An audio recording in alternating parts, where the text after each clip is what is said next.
pray in church again. There you go. You gotta be careful. But the text says, Hannah weaned the child. There's some old folk that are still sucking on their mother. Not me.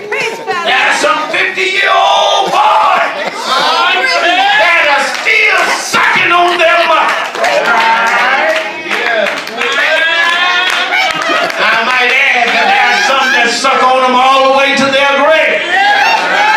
When you are 50 years old and still need bus fare from mama, you are sucking on your mother, and mama, you need to wean them.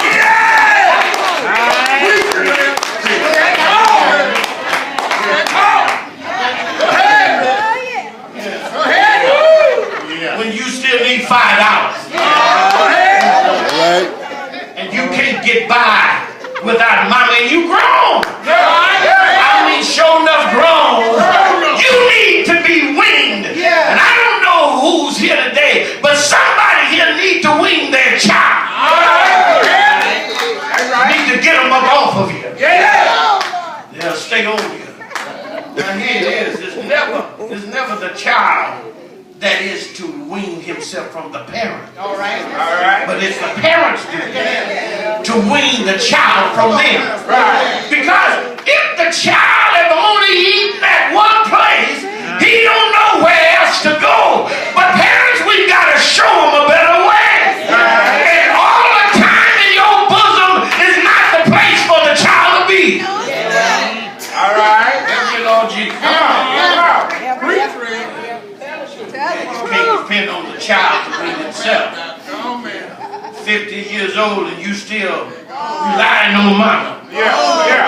Something is wrong. When you old enough to have a job and get a check, matter of fact, some old folk get Social Security checks and still can't survive on their own. Maybe you need to be weaned from the comforts of a mother. And mother, don't get delusion. Sometimes you need to put that Negro out. If you're going to wean. Yes, Lord. Yes, Lord. Teach them to stand on their own. Yes. And when the time comes, the eagle stirs the nest and makes the nest uncomfortable for the child to stay there. You gotta sometime put them out.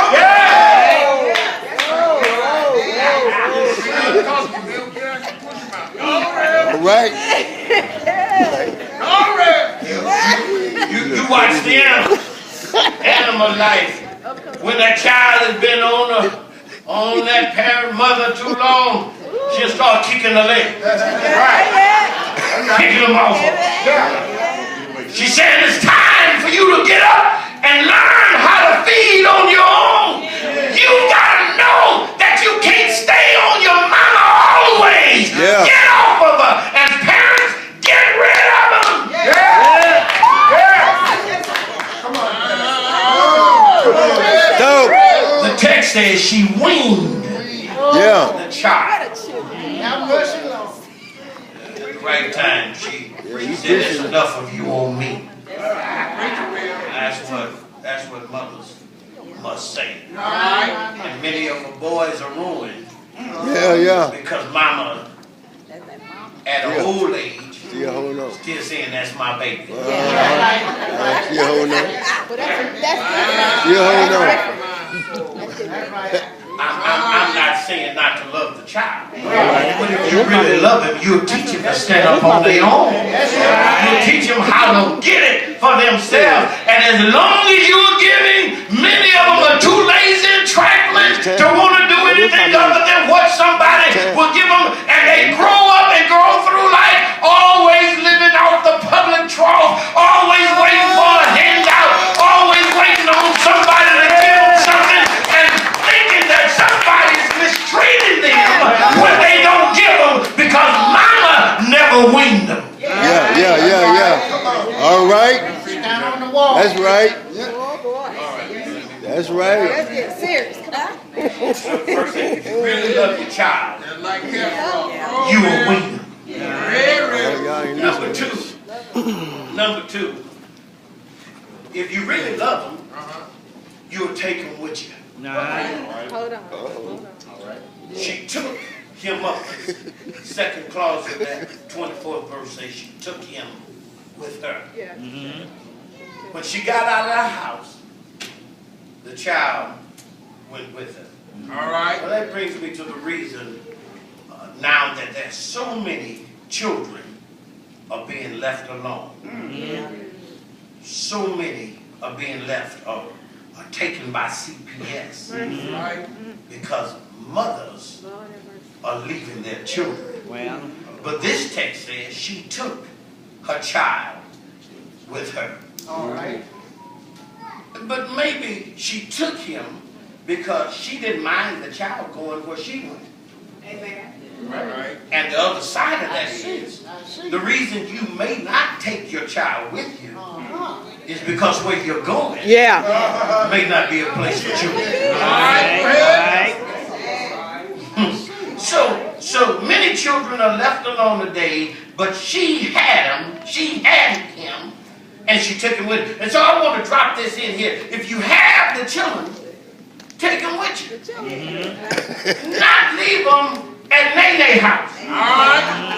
All right. It's not Poo-Poo's responsibility to take care of your children. You ought to take your children with you. And wait a minute, and you ought to take them with you because you have them. They're yours. All right. Yes, they belong to you. And though grandmama like them, grandmama's job is not to raise them.